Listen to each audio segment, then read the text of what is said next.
Hi friends, Grace from the Working Hard podcast here. When you're stretching every dollar, a little goes a long way, and Walmart Business is here to help. They make it easy to order what you need, from tech and cleaning supplies to everyday essentials, all at low prices and with helpful tools like spend tracking and tax-exempt purchasing for eligible organizations. Because when your operations are smooth, your impact can be bigger. Visit business.walmart.com to get started.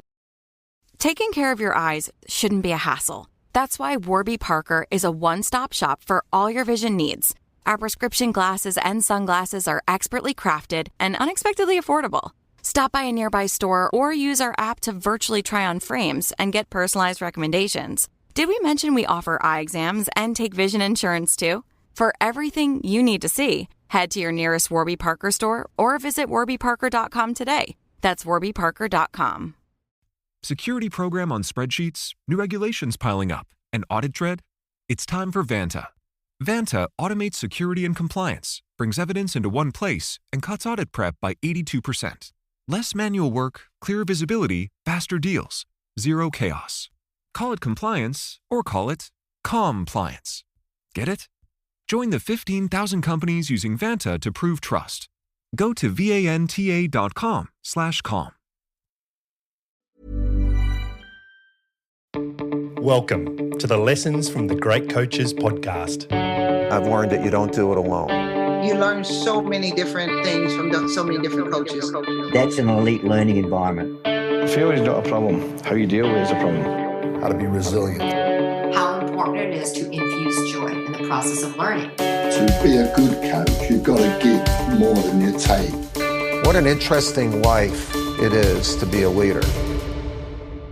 Hello and welcome to the Great Coaches podcast, where we believe that there is no algorithm for leadership, and so we interview great sports coaches from around the world to try and find ideas to help all of us be better leaders.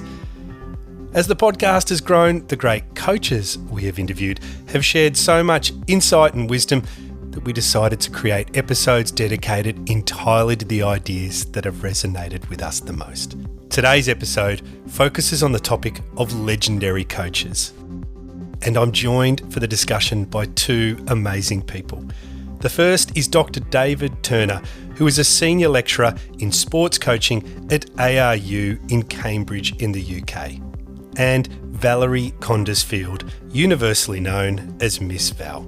Both have been on the podcast before, Dr. David in his role as a leading academic on coaching, and Ms Val as a great coach. As a reminder, Ms Val led the UCLA gymnastics team from 1991 to 2019, collecting 7 national championships along the way. She's now retired from coaching, but leads the course Transformative Coaching, Introduction to Philosophies of Coaching and Leadership at UCLA. I have been looking forward to getting Dr. David and Ms Val together for a long time now to talk about the great coaches they lecture on in their programs, and today is a masterclass in what they've learned on their teaching journeys. And just before we go to the interview, today's podcast is brought to you by the Macquarie University Business School's MBA program. Designed to empower, challenge and transform, the Macquarie MBA gives you the business skills and knowledge you need to succeed in an evolving global economy. The program bridges the gap between theory and real-world application, bringing together world-leading professors, executives, and industry partners to teach you how business can be used for good. I have just started working with the team at Macquarie on some projects and can attest to the quality of the people and material. To find out more, search for Macquarie University Business School's MBA. And now, please enjoy our discussion on legendary coaches. You're listening to the Lessons from the Great Coaches podcast. Well, good evening to you both and welcome to the podcast. Could I start with something really simple? Ms Val, where are you in the world and what have you been up to today? Thank you so much. This is so exciting. Dr. David, it's so nice to meet you. Finally, I've heard so much about you and listened to the podcast. So thank you for including me in this discussion.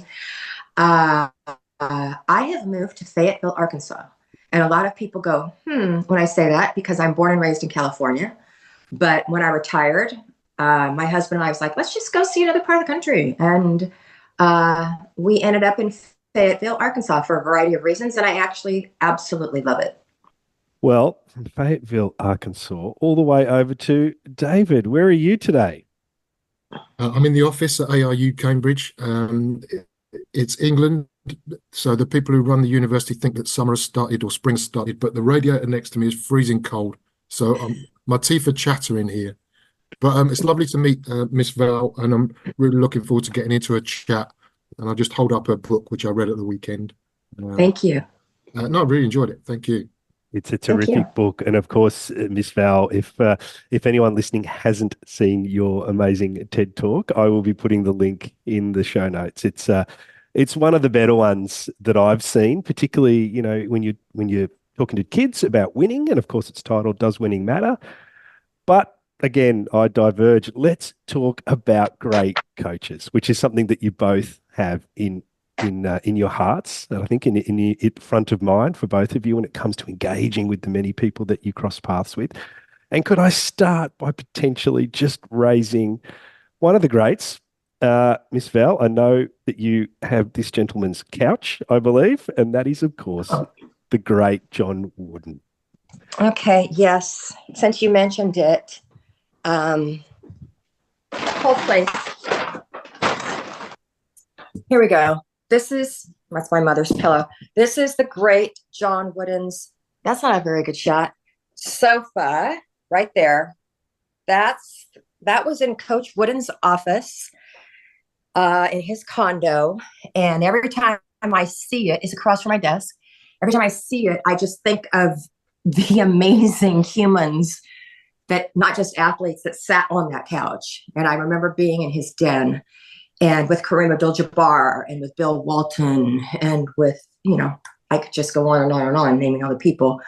But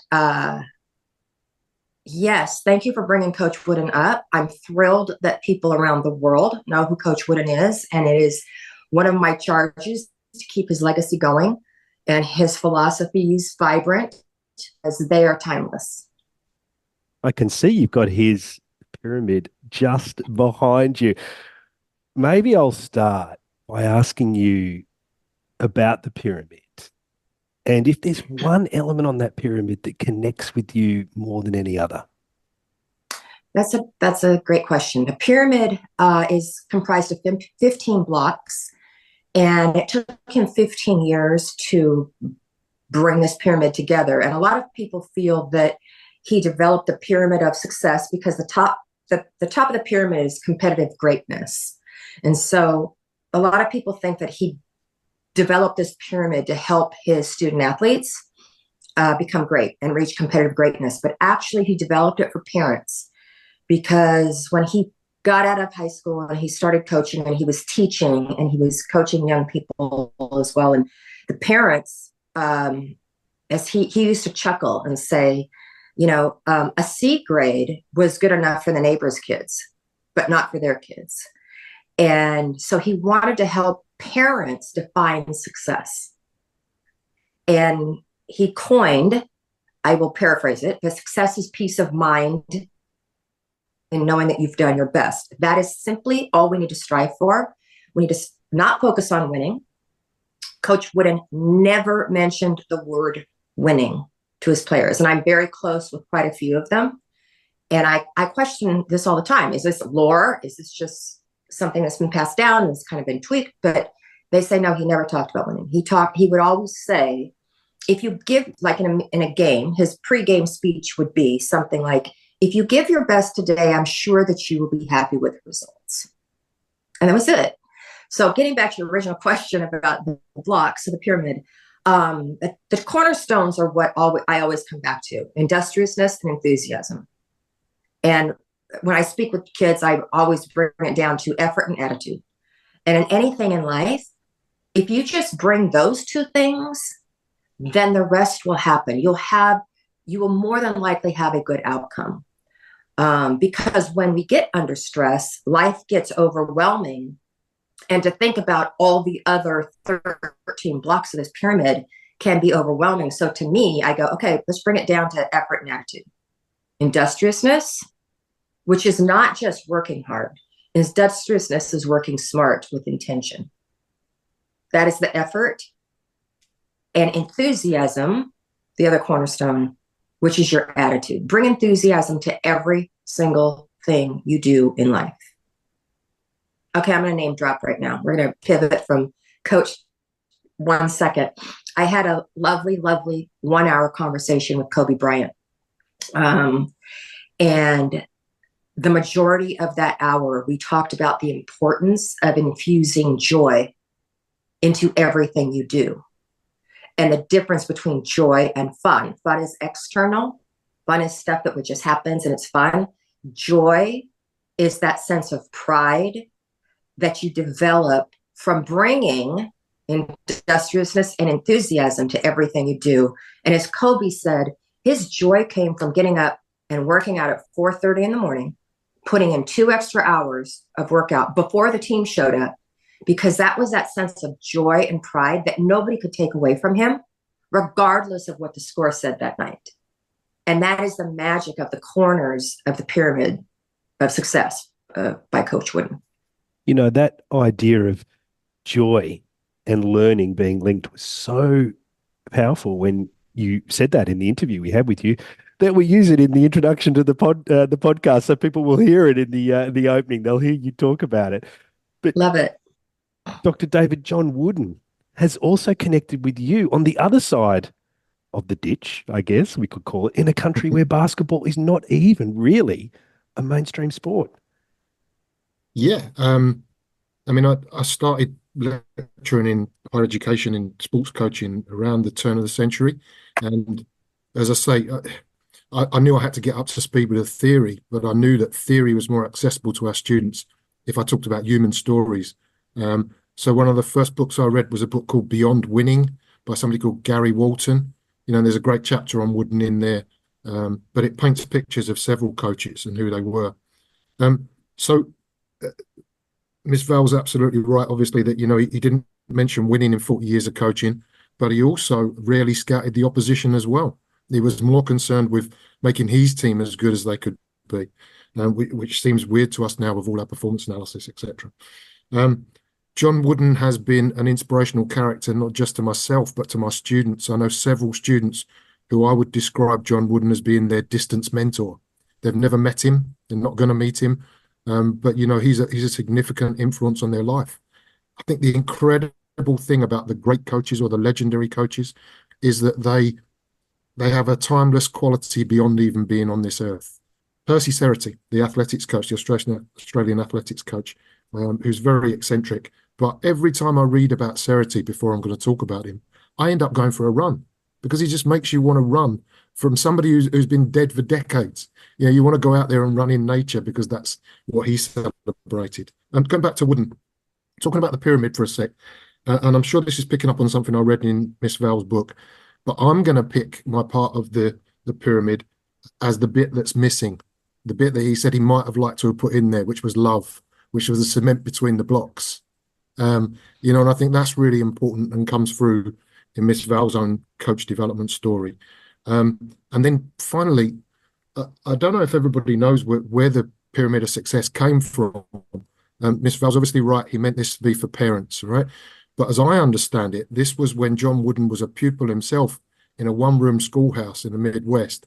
And his teacher set them an essay or an assignment. And the assignment was, how do we define success?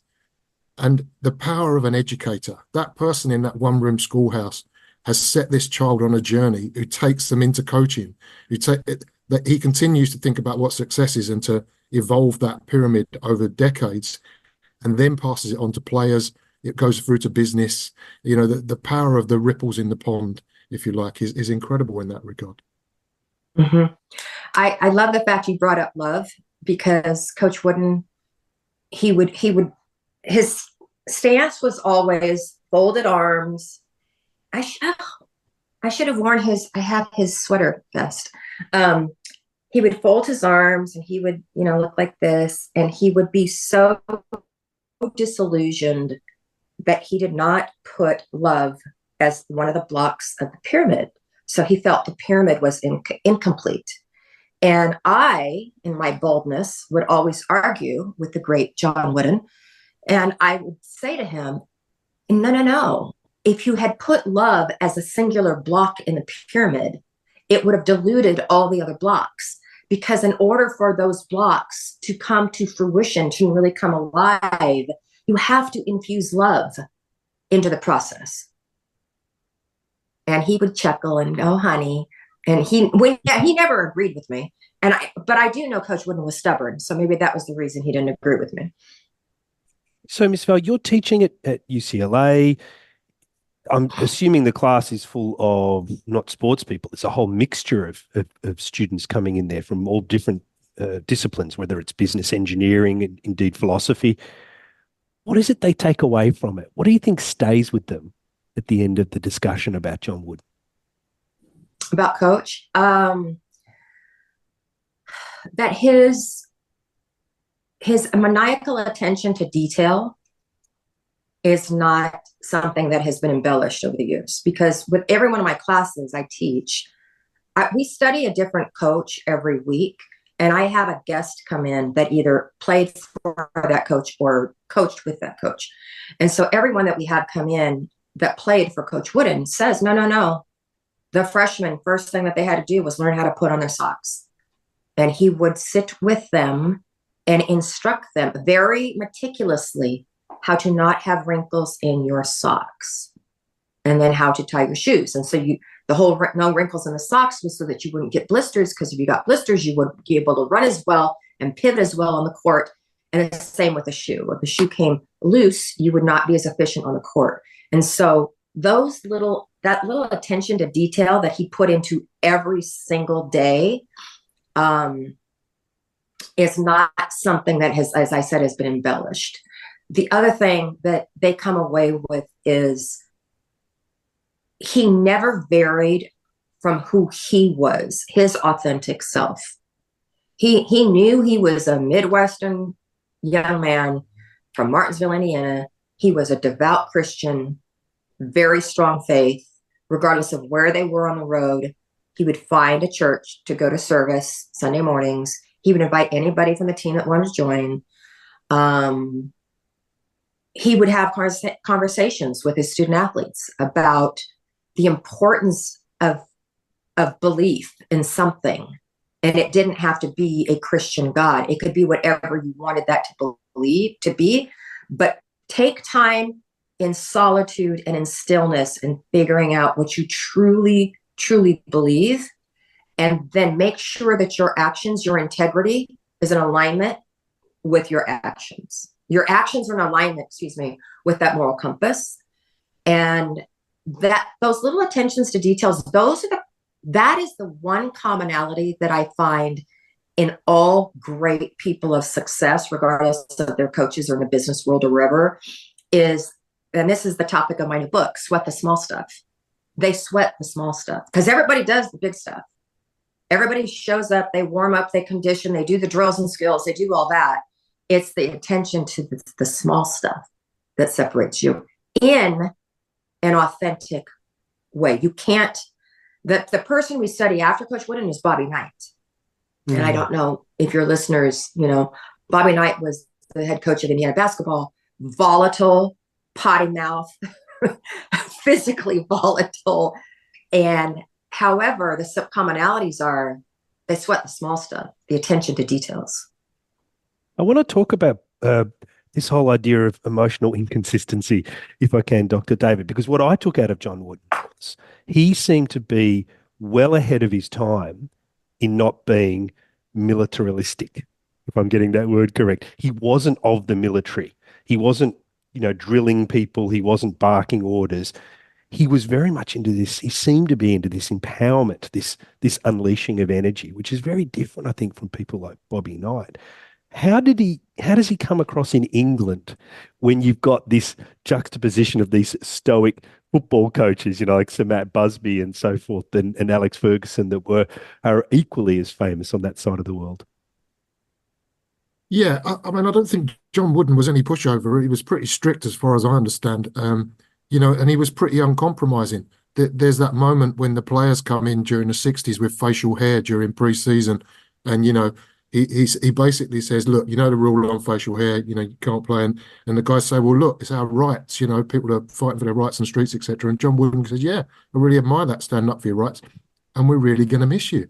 And it's that he was really uncompromising. He lived his life by a 7-point creed that legendarily his father had given to him, but actually his father took it from somewhere else. But it doesn't matter. It's still a guide that he followed. I don't think he strayed very far from that creed. And what's remarkable for me is that, to use Val's lovely term, he was his authentic self despite all of that period of change, Vietnam War, counterculture, etc. Obviously he bent. Everybody has to bend in the wind like a strong tree, but he stuck with those 7 points of that creed. So I think he was pretty much a disciplinarian, but the difference between him and the traditional post-war coach, and you've got to remember that people after the war expected to be beasted, by the way. They expected a military approach in coaching. But I think the multidimensionality that John Wooden's got is because he was essentially a teacher. In an interview with Tony Robbins, he said, a coach is just a teacher. Now, I couldn't disagree with him more. I think they're similar, but they're slightly different. But he was coming from an educator's perspective. And that's a very different place from coming from a dictator's perspective. You're exactly right. And something that, as you're talking about, he would send the athletes home to go get their hair cut. Bill Walton, the famous story about Bill Walton and all that. But he was an educator. He didn't say it was because I didn't like it or it didn't look good. It wasn't our brand. They didn't use the word brand back there, but he explained that the longer your hair is, the more opportunity you have for sweat to get in your eye. He explained that during the 60s, it's not okay, Bill Walton, to go lay down on Wilshire Boulevard in protest in front of the federal building, not because it looked poorly on the men's basketball team, but he would say, what if an ambulance had to get through that was taking a life to the UCLA Medical Center and they couldn't get through because you're laying down in the middle of Wilshire Boulevard? So he was, Dr. David, exactly that point, I think, is really important because he didn't coach from his ego. He coached from a place of an educator. Yeah. And he coached from his heart. When we talk about these values, it's Midwestern old-fashioned values that he brought into the modern world and transformed coaching. And a lot of people look back on him very fondly, whereas I'm sure some people have been beasted by Bobby Knight, might not. But it is that educator bit. He was a master educator. We talk about the term pedagogy these days, coaching pedagogy. He's the father of coaching pedagogy. The simple phrases like "you haven't taught until they've learned," are really important that I still use with people now who want to go into physical education teaching. I think his most cutting edge area is his use of education or pedagogy. Mm-hmm. Can I throw out a question? Go for it. I would be interested in both of your responses to this. In our class, obviously we can't study everybody who's great. So I take the coaches that are the the students in our class kind of know the most, or they hear about the most. So we studied Coach Wooden, Bobby Knight, Phil Jackson, because he was a great educator as well. We study Pat Summitt. We study Pete Carroll, the head coach of the Seattle Seahawks, and a few others. And towards the end of the semester, I put up on the board all of these coaches' names, and I ask, who would you want to play for or coach with? And shockingly, very, very, very few of them say Coach Wooden. And the far majority say Pete Carroll, because he brings a sense of fun to his practices every single day. His motto of win forever and win every day, he's competing every moment of every day. And that brings a sense of fun.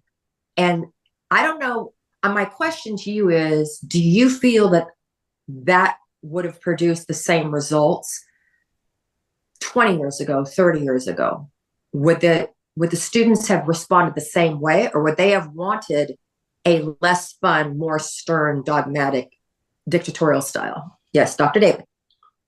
I would say that society has moved on.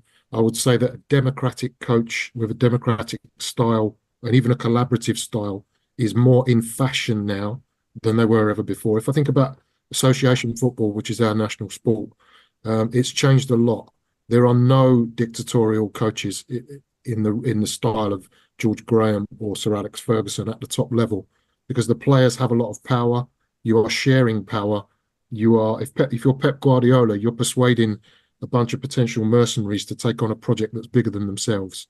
And that is a very different call from the style that would have been asked before that. I do exactly the same exercise, Ms Val, as you, our profile coaches, and I say, who would you like to play for? If I put them autocratic to democratic, who are they? And I get a range of answers.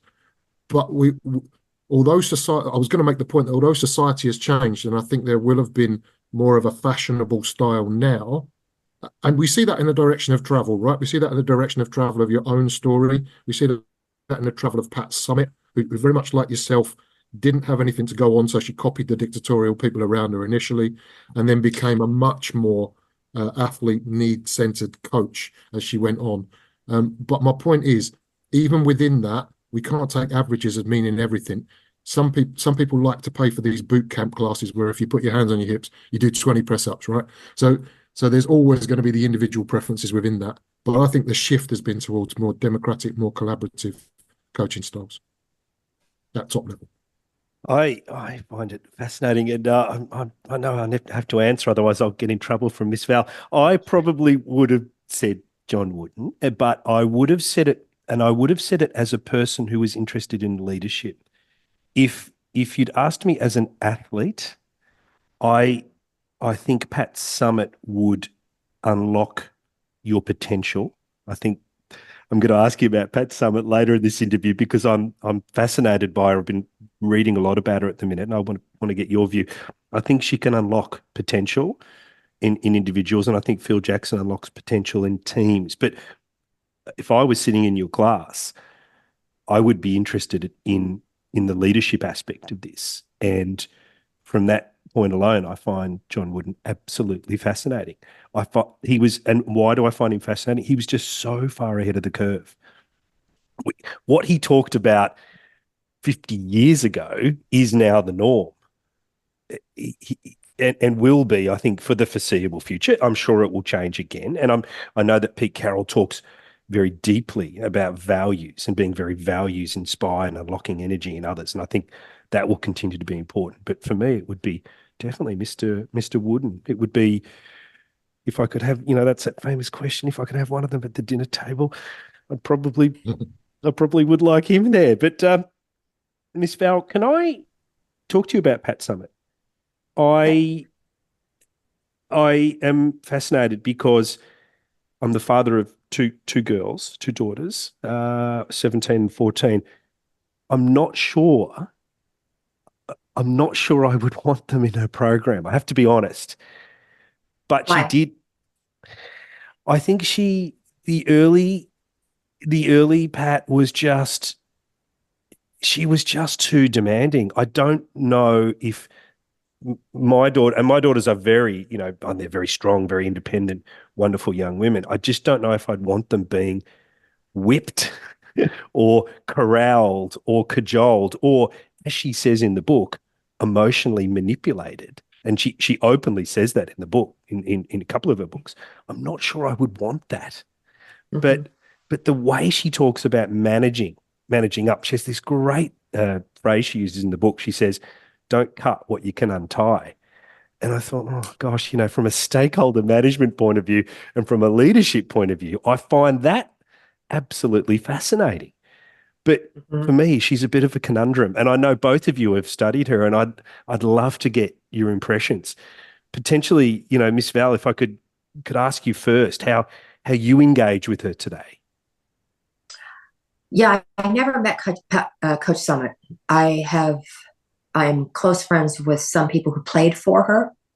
And I know Sue Enquist knew Pat Summitt very well. The interesting part of the dialogue with these people is the same that I hear from players that played for Bobby Knight. And that was the sense of trust and relationship that they had with her prior to starting their freshman year. It started in the recruiting process. And the athletes that came, and I need to qualify this, or by saying, quantify, whatever the word is, correct term, is it's not a one size fits all. And there are certainly athletes that were emotionally damaged from playing for both of them. And for other coaches as well. However, the people that I've spoken with that played for Pat Summitt, Pat Summitt was nowhere near on the volatile level as Bobby Knight was, but truly that dictatorial style of my way or the highway. The reason why they not just endured it, but thrived in that environment, because there was this deep sense of trust in the relationship, that their coach only wanted them to get better.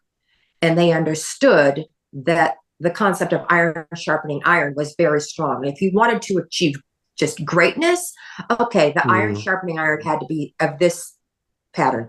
If you wanted to achieve excellence, sustained excellence, that iron sharpening iron could never let up. It had to be aggressive. And there was no margin for mediocrity in anything. And it's interesting because I had just this last quarter, we were talking about trust, and is trust earned or is trust given? And every student in the class said, trust is earned. You have to earn the trust. And so I challenged them on that. But that morphed into a discussion of the fact that every single student in our class, and we had 27 students, 24 of them were fifth-year student athletes or coaches. Every single one of them said the pendulum has swung too far and that they want more accountability. They want to know the standards. They want the standards to be very, very clear. And they want the accountability to those standards to be very clear. And they want the coach to hold themselves accountable to those very, very high standards. And they feel that, as Dr. David was saying, this democratic way of coaching, the pendulum has, and I believe it, has swung too far. I wouldn't disagree with that. And I think if we think about Pat Summitt, she started off very strict, but she was a lot more loving and athlete need driven at the end than she was at the start. And I don't think that was to do with player power in her instance. That was to do with her changing. She had a very tough dad. I know, Ms Val, you said you've had a tough dad who was quite disciplinarian, but she had a very tough dad who would make her work in the fields when it was her 16th birthday. She couldn't go to her own birthday party. But she had a team at one point. I won't remember the actual year, but she had a team about halfway through her career, I think it was, at University of Tennessee. And she realized they were all very talented, but that they were mostly from broken homes. And she decided that she had to change her approach slightly. And she sat down for one of her famous one-to-one meetings with a player, and they went through all the stats and they went through all the figures. And Pat says to the player, well, look, is there anything else you need from me? And the player said, yes, I'd like a hug. And you can imagine the moment. And Pat is thinking, okay, then, and gave her a hug, but there was that moment where that team transformed Pat. And, we're talking about great coaches. And I started writing down last night in front of the telly, like, well, what do I think great coaches are? And one of the words is transformative. But when I think about transformation with great coaches, it's not just about them transforming people. It's about coaching transforming them. And sometimes teams and players transforming them. So it's a two-way transformation for me.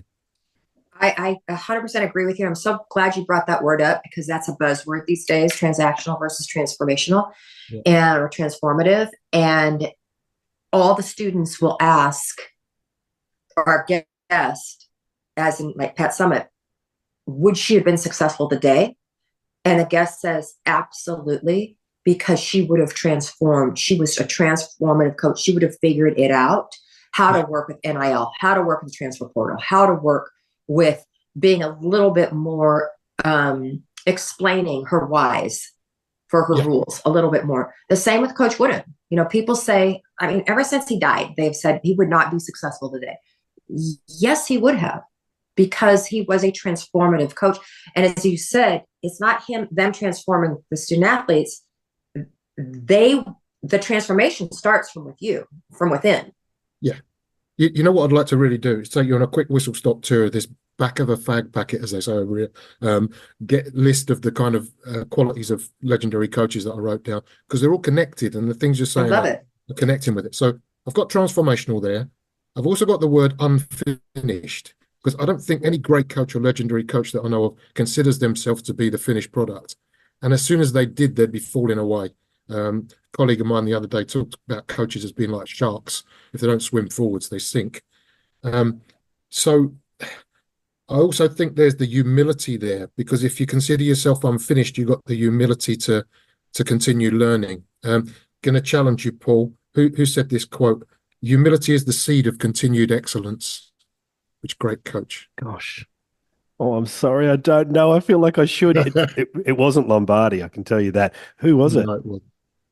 It's the person you described to me as the Australian John Wooden. It's Rick Charlesworth. So, but I think that's a really good quote. That humility, the seed of continued excellence, because you keep working if you've got humility. You keep learning. Now, I know when I've read Ms Val's book that she's a voracious. She described herself as a voracious reader. Well, there's very few qualities that we can say that great coaches and legendary coaches have got in common. But I'll tell you one of them. They've all got extensive personal libraries. Some of them might be books, some of them might be videos, but you go in their house, there'll be loads of it. So I've gone transformational, unfinished, humility. I've got adaptable, because great coaches and legendary coaches are master problem solvers and engage enthusiastically in problem solving as well.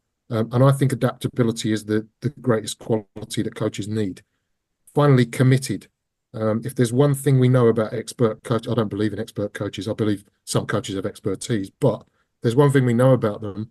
We know that they have a dedication, drive, and passion that's often obsessive about getting better. They're constant learners. They model lifelong learning. I think there's a great. Let's keep going back to John Wooden. I think John Wooden said that he learned a lot from every season he coached. He learned less from some of the seasons at the end, but he was still learning. So it's really important to model and believe in that lifelong learning. So I've gone transformational, unfinished, humility, adaptable, committed. Now, might be some things I'm missing out there, but they seem to capture a lot about legendary coaches for me, and I'd be interested to see if Ms Val and yourself, Paul, agree with some of those. I think that one thing that you just modeled for all of us is another similarity amongst great people, not just great coaches, and that is to be impeccable with words, because you said expert coaches, and then you corrected yourself. And I said, I don't believe in expert coaches. I believe in the expertise. And that little subtle difference has a massive different connotation. And anybody who knows John Wooden knows that his favorite American was Abraham Lincoln, who was a master at words and a wordsmith. And so if you want to learn about Coach Wooden, you really need to read Abraham Lincoln. Do you know, Ms Val, my favorite quote from Abraham Lincoln, I'll probably get it wrong, but I use it in education a lot, is the worst thing you can do for someone you love is what they should and could do for themselves. Yeah. That brings us to the aspect of coaching whereby we're trying to develop more than just athletes, but self-reliant adults. We're trying to empower self-reliant people. And someone like James Doc Councilman, one of the greatest swimming coaches of all time, he was Spitz's coach. He was as proud of the fact that his athletes set as many records in his absence as they were in his presence, and that's part of the self-reliance piece.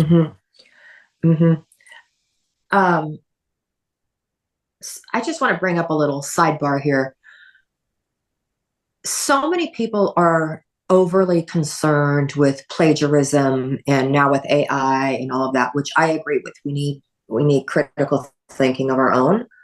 But you brought up the quote that from Abraham Lincoln: the worst thing someone can do for them is to do something that they can do for by themselves. The worst thing a parent can do for a child is something that they should and can do for themselves.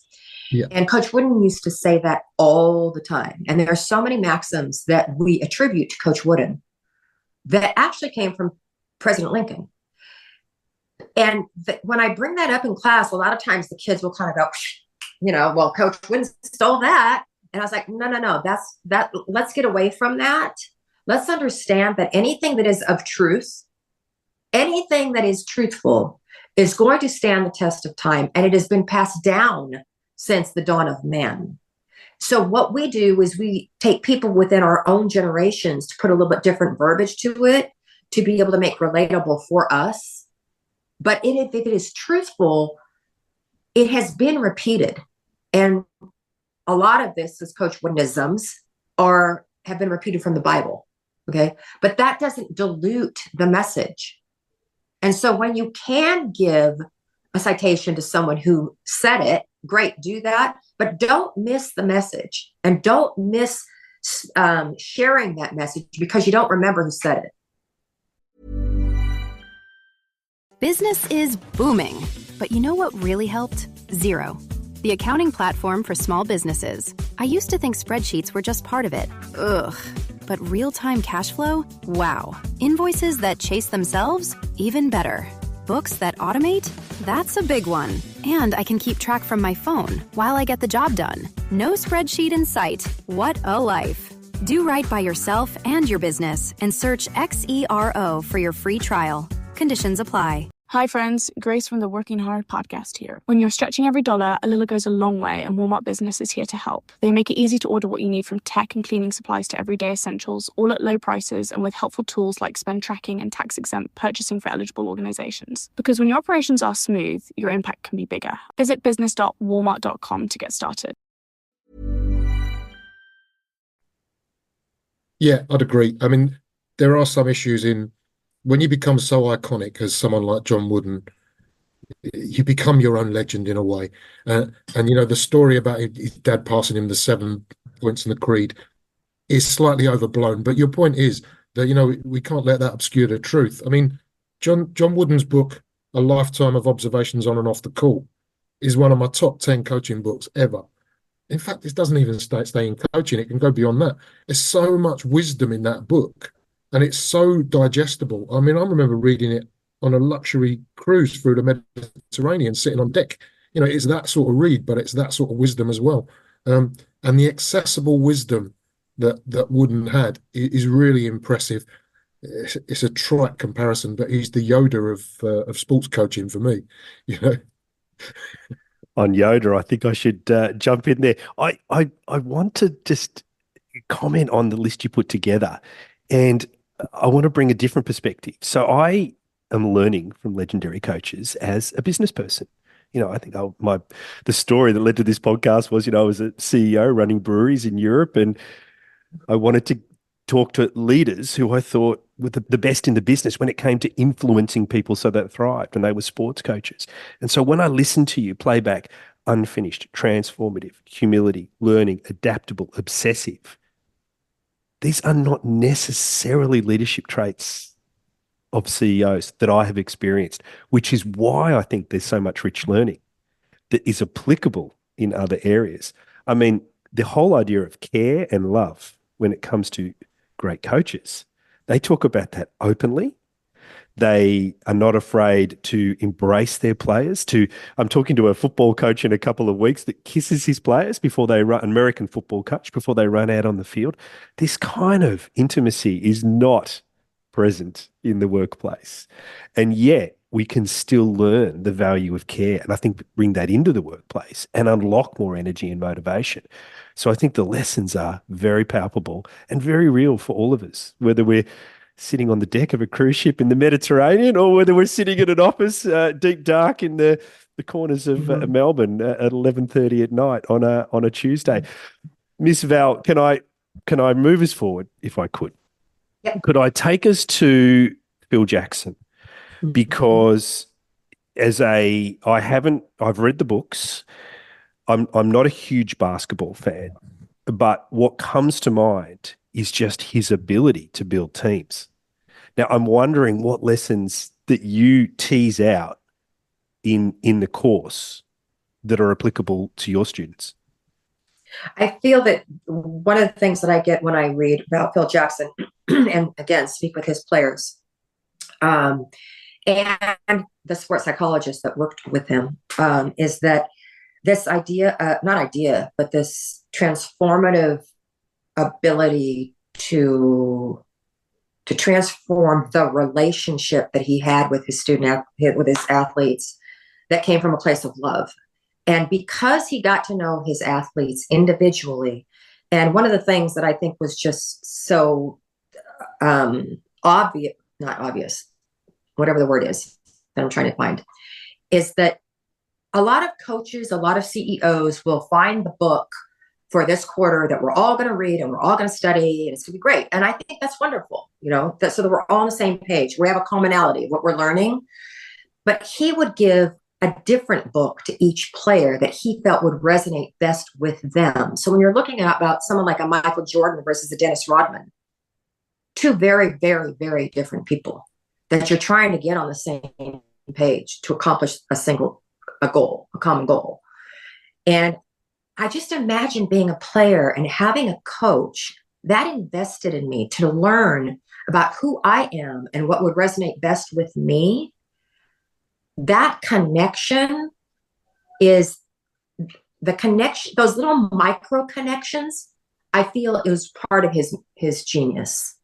The micro connections with his athletes was part of his genius.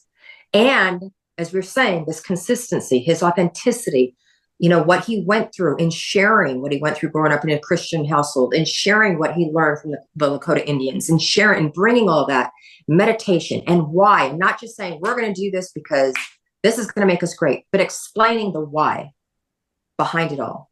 That's where you get the buy-in, is by making it not a rule, but making it an agreement that this is the why, and can we all agree to the importance of this? But I just feel that what you said, the power of relationships and love cannot be diluted. And it is, again, a truth that has been passed down since the dawn of man. And that's why Coach Wooden felt badly not putting love in his pyramid. But she was wrong. Coach Wooden was wrong on that. Because it's the mortar for all of it, Coach.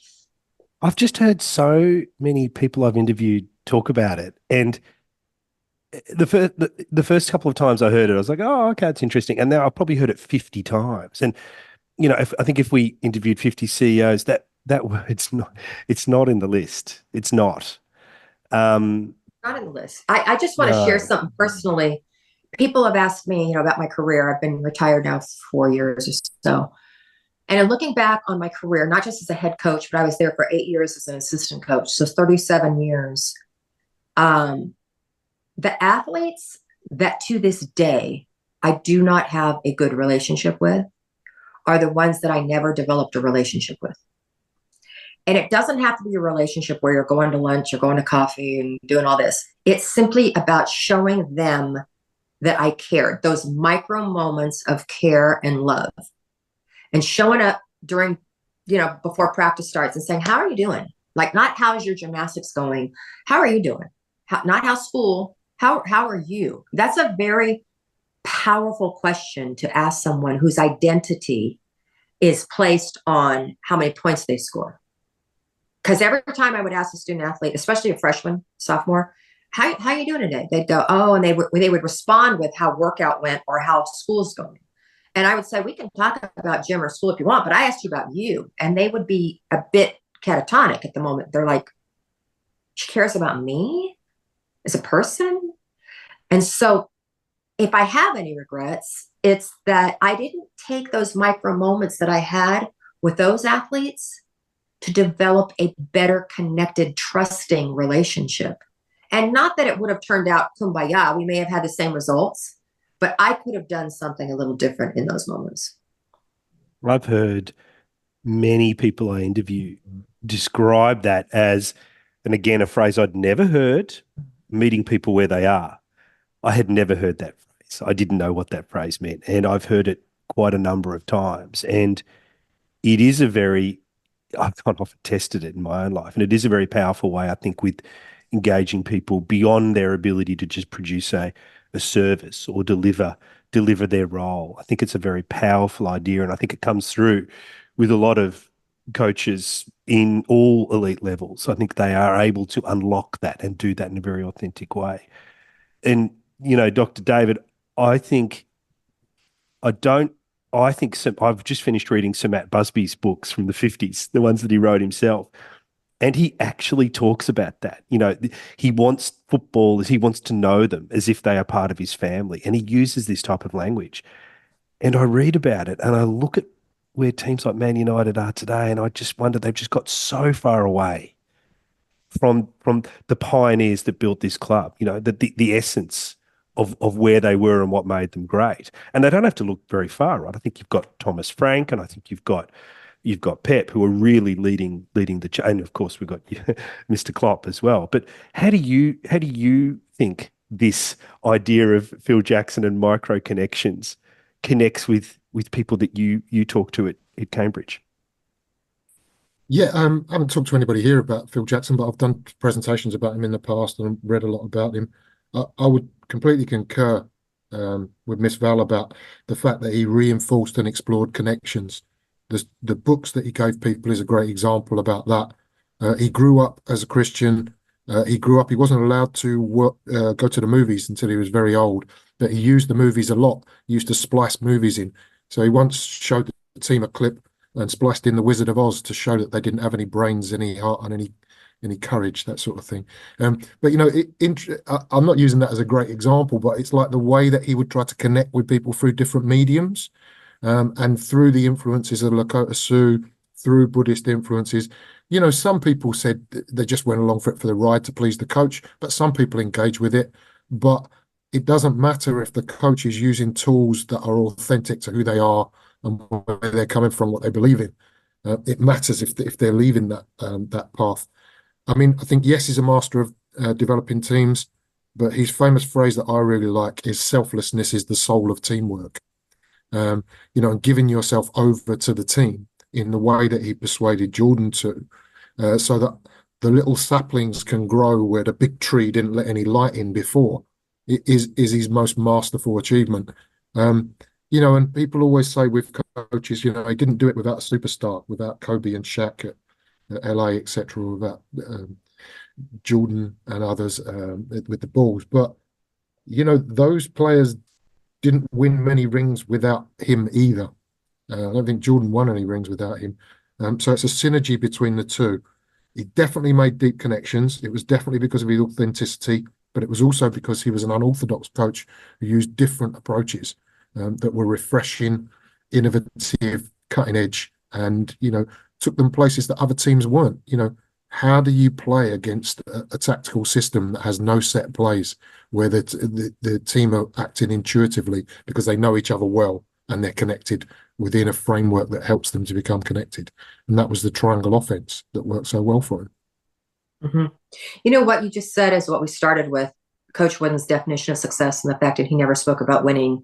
And, when you say that people said Phil Jackson won because he had all these superstars, well, that's winning. He would have had just as much success regardless of where he coached, because he would have taken these group of people and he would have galvanized them into becoming a true team, selfless team. And they would have had success based on their definition of success. And I know I'm sitting here today because I've won 7 national championships. And I know that I would have never won those 7 national championships had I not been in a school like UCLA that could recruit talent. Coach Wooden always used to say, you can't win without talent. But that doesn't mean I would have changed how I coached. And that would not have changed the impact that my coaching style had on the student athletes that were under my care. So I could have enjoyed the same level of success. Success is what lasts beyond the win. I would have enjoyed the same level of success regardless of not winning any rings. Yeah. That's about having strong personal beliefs and values and knowing who you are and what's important to you. The problem we've got with a lot of people is they don't want to explore who they are because they don't even do that in their real life. let alone their vocational life as a coach. So you get a lot of people walking around with masks on or walking around as a 2D cutout. And there's not one of the greatest qualities of expert coaches with expertise, I said again, is introspection, a deep looking within. Who am I? What are my values? Does this match my values? Am I a good fit here? To what extent can I bend? But that's a lot of self-knowledge, and a lot of people these days haven't got much self-knowledge, and some are actually averse to engaging with it. And I would tag on to that this is one of the biggest reasons, because we don't allow stillness. We don't invite stillness in our life. We don't invite that introspection. Introspection can't come from here. Like people say, oh, I go for a walk all the time. What do? I listen to podcasts.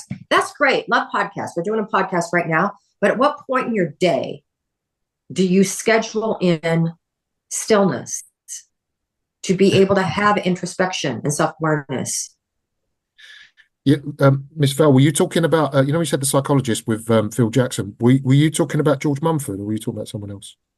I was talking about George Mumford, yes, because when I said it, Yeah, brilliant. Okay. He just reminded me, I arranged a mindfulness session for some of my students once, and we were going into the room, and these two students were looking very uncomfortable. And I said, "What, you okay?" And they said, "Well, in our tradition," they said, "we're told that if you empty your mind, devils go in." So that means they've got to live the rest of their life with their mind full with something. Wow. Wow. It's really strange. But yeah, okay. I agree. I'm going to come from the education point of view. I think mobile phones should be banned from even higher education classrooms, let alone schools, where the debate is at the moment. That not only are they a complete distraction, they're also an addiction. And I don't want people feeding an addiction during a lecture, and it's not going to help them with their education. I know there's the argument we could get them out and use them for a quiz or whatever, but come on, let's go old school. We can do old school versions of quizzes. We don't need the phones for that. They are more harmful than they're good. And there's an interesting debate at the moment. They're saying, what's the evidence, that they're harmful? Well, what's the evidence that they're good? And I find learners are not as deeply engaged as they were in the past at my level, which is really sad. I've got some, but not as many.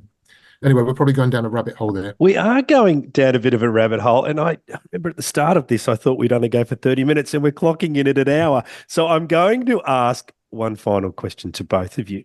And what I would like to ask is this, and I think you've already covered a little bit in this discussion, but I'd really like to know, if I put you on the spot and I asked you, what's one change you've made in your life, your approach to teaching, your approach to coaching, based on these classes that you've both been delivering, what would it be? Yep. You got it, Dr. David? I have, yeah. This was a really subtle change, and you talked about use of language earlier. And for a long time in my educational career, my coaching career, I used to think that coaching was helping people to be the best they could be. And then it struck me quite firmly between the eyes that it was helping people to help themselves to be the best that they could be. And that's a subtle but very powerful difference. It's not my achievement, it's their achievement. We've talked about this in the past, Paul. I'm a Sherpa. They're climbing the mountain and I'm a Sherpa. And that's a really different place from when I started out. I'm going back to Pat's summit. Pat said that when she started coaching, she was trying to produce a row of little Patlings, who thought like Pat, acted like Pat, were a model of Pat. And then she realized that she didn't need to do that. She needed to help them to become themselves. And that's the difference between helping people to be the best they can be and helping them to help themselves to be the best they can be. I love the fact that you catch yourself on your vocabulary, on your choice of words. I think that's so important. And talk about being introspective and knowing who you are. When you said that, I think about something that I probably on a daily basis correct myself with. I don't believe in telling someone I'm so proud of you, because then it places their onus on trying to please me. And so I've changed my verbiage to say you should be so proud of yourself. Yeah, very good. Something that subtle, like you said, like what you just shared. But getting back to Paul's question, the thing that first came to mind when you asked that question. I haven't been asked that question before, so I love it when I'm asking questions. Makes me think. Is I get extremely excited to be back in a classroom, to be in a teaching environment. Especially these are graduate students, so like they're choosing to be there, and most of them are paying for their own schooling now, so they're choosing that. So it's a really vibrant environment, and there's so much that I want to share with them that I don't have enough time during the day, during my class. And so something that I have made a habit of and has become a part of how I go about my day is before I enter the class, I will take some time in stillness. And I will just pray. I do have a strong faith, but I would just pray that, can I please help me not make this about me, but about me sharing the things that I've learned, the good, the bad, and the ugly, to allow them to digest this and transform this as to how it relates to them in their position in life right now, with their relationships in life. And I did that before this podcast. I do that before I speak. I do that all the time, to just not to get out of my little tunnel vision of me wanting to share all my little stories and make them transformative. Hopefully there will be one little glimmer in my 3-hour class on Mondays that will make them go, And that is I just received, our class has been over for over a month now. And I just received a note yesterday from one of the students in the class sharing a handwritten note, because I think that's in my book, The Importance of Handwritten Notes. And just sharing that it wasn't what he learned about other coaches that was the magic of the class. The transformative part of the class wasn't really learning about John Wooden and Phil Jackson, all these people. The transformative part was the discussions we had during the class of how they personally related to it and why they connected or didn't connect with it. Yeah, it's just a vehicle for development, right? It's like you said in your book that sport is the perfect testing ground for helping resilience and life skills. And, you know, I might tell the stories of expert coaches, legendary coaches, but really and truly, I'm just using that as a vehicle to help provoke thought about coaching and to provoke thought about life. I just want to say a couple of things. It's interesting what you said about your preparation routine. So I think I do the same, but I do it to try and get out of my own way. So, you know, like the inner game of tennis type message, I'm trying to make sure that I'm settling myself so that I'm not getting in my own way when I'm trying to help other people, because I want to be as effective with that as I can. But having said that, I don't wrap my students in cotton wool. And one of the things I would say is I do as little as possible for my students so they can do as much as possible for themselves. And I say to some of my colleagues, and they think I've done something nasty in the room. But yeah. No, I love that. Yeah, I love that. And allow them that space to not have to be right. Yeah. You don't have to be right. You know, let's just have a dialogue. This is something that in our, okay, Paul's like, we need to wrap this up. Okay. No, not at all. This is something that I'm really like, this is my next push of what I want to get through with any corporation I'm speaking with, any class, whatever. I understand the importance of a psychological safe space. Yeah. I understand that. I believe that we need to develop that psychological safe space, and we need to evolve to a strength space where that person sits in their conviction and is able to share what their feelings are, at the same time being able to receive a counter argument or counter discussion about it. Yeah. And not take offense and not put a wall up and not feel that they're being demeaned and that they're not being heard or seen. You can still be heard and seen even if someone disagrees with you. And I feel that we need to model those spaces now, because a safe space, there's no growth. Yeah, comfort zone. Nothing grows there. Right. Yeah.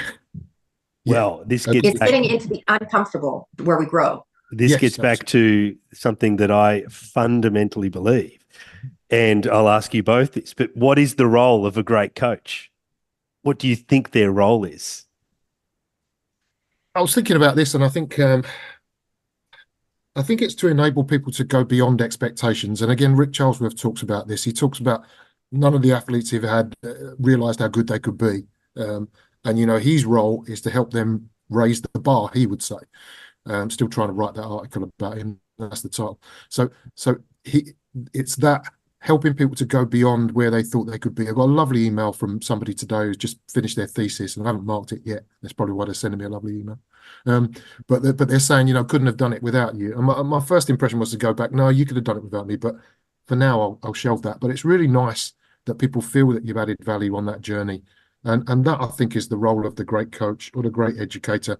Can we help people to get somewhere they might not have got without that additional support, and to get somewhere they might not have envisaged? Ms Val? 100% agree. I say all the time, the only reason someone needs a coach in their life is to help them achieve something that they are getting stuck on, and they can't achieve it on their own, or they can't even see the possibility on their own. And that was something that I feel I did very well, coming from the world of performance art and ballet into the world of gymnastics, is helping these athletes realize that they're not just great flippers and twisters. They're also great emoters and performers. And the joy that comes from performance, that was my gift to the world of gymnastics. And that was something that they could not even envision on their own. And so a great coach, a coach is someone who helps you see things that you wouldn't have been able to see on your own and achieve those things. That's why, getting back to the importance of discussing all that, discussing how we're going to get there. What are those standards that we're going to be non-negotiable on? And getting the athlete to agree to those. And then my greatest gift to you, who said this? It may have been Pat Summitt, may have been Sharon Backus, softball coach, said the greatest respect I can give to you is to help you hold yourself accountable to those standards. And I may not be liked in those moments, but that's okay. That's how much I respect you. I think we're all in agreement. I would just shorten it to their role is to challenge you. And it's in this area that I think great leaders in any aspect of society, I think that's a thing they have in common. And I think we're heading to a place, to your point, Ms Val, around, yeah, it's a safe space, but I am going to push you. I am going to make you feel uncomfortable. I think we're getting to a place where that's probably going to have to be written into the agreement when someone joins a team. You come into this team, you're going to be challenged. It's going to feel uncomfortable, but discomfort means growth. And I think that's something that's potentially a little lost on people these days. I'm sounding like a crusty old man here. I better hand over to Dr. David, and then we should potentially wrap it up. Yeah, sure. I'll just go reinforce when my students first come on the degree course. I say, if you don't get confused at some point in this course, do come and ask me for your money back, because we're not doing our job properly then. Great. So in terms of wrapping things up, been really nice talking to you both about something I'm passionate about. How could it not be nice? Absolutely amazing to get you both on a call tonight. I've been so looking forward to it, and it exceeded expectations from my point of view. I would love to get you both back on. I would love to get into Pete Carroll. I would love to talk to you both about Vince Lombardi, and potentially to bring in maybe some of the modern coaches who are in that space as well. I would love to get potentially a view on, I don't know, Ms Val, whether you've extended into any European coaches, but there's been a couple over there that I think would be of great interest. I'm thinking about Pep Guardiola or Sir Matt Busby or someone like that as well. Mm-hmm. Yes, I wrote their names down because those are my next books. Thank you. Thank you both for your time tonight, and I wish you all the best for the week ahead. Thank you both. This has been what a great way to start my day. It's 8 a.m. over here. I love it. Hi everyone, I hope you enjoyed our discussion on legendary coaches with Dr. David and Ms Val, and found one or two things that you can bring back to your own teams for discussion. I absolutely loved the discussion. There were so many key highlights for me, but a couple that stood out was the quote from Abraham Lincoln that Dr. David shared that I had actually not heard before, that says, "The worst thing you can do for someone you love is what they should and could do for themselves." how great coaches have extensive personal libraries, are unfinished in their education, are adaptable, master problem solvers and engage enthusiastically. And how successful people, whether coaches or in the business world, are able to sweat the small stuff while also zooming out and doing the big stuff. I hope you enjoyed it as much as I did. And just before we go, if you have any feedback, then please let us know. Just like the great coach we interviewed, Sean Caven, who after listening to our episode with Tim Sheen said, "Good learning and insights from one of the best." Thanks, Sean. We love the interaction with the people around the world who listen. And so if you have any feedback or comments, please let us know. And of course, if they're positive ones, then let a friend or two know as well. All the details on how to connect with us are in the show notes or on our website, thegreatcoachespodcast.com.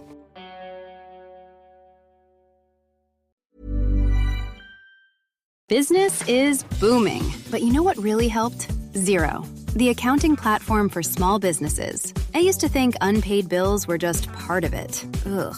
But batch payments? Wow. Automated accounts payable? Even better. All in one place. That's a big one. And I can keep track from my phone while I get the job done. No bills in sight. What a life. Do right by yourself and your business and search XERO for your free trial. Conditions apply. Security program on spreadsheets, new regulations piling up, and audit dread?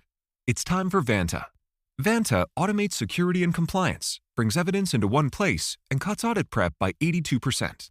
Less manual work, clearer visibility, faster deals, zero chaos. Call it compliance or call it compliance. Get it? Join the 15,000 companies using Vanta to prove trust. Go to vanta.com/calm.